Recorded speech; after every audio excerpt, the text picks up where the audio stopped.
Buongiorno e ben ritrovati con l'informazione flash di New Sicilia. Di seguito i titoli più importanti della mattina.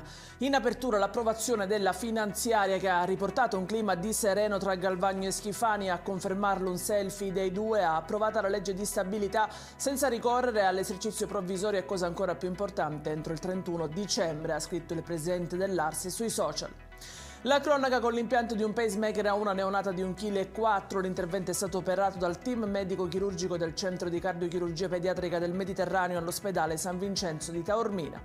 Dimesso dall'ospedale civico di Palermo, il cittadino bengalese di 29 anni ha coltellato la Vucciria. La notte fra il 14 e il 15 dicembre l'uomo era stato aggredito da uno studente statunitense di 23 anni in vacanza con due amici nel capoluogo siciliano.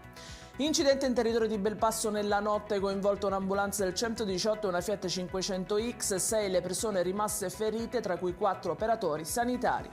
È in chiusura la riqualificazione dello storico palazzetto dello sport di Piazza Spedini a Catania, che sarà completamente ristrutturato grazie a un finanziamento statale di 1 milione di euro. I fondi sono stati ottenuti attraverso il bando nazionale Sport e Periferie.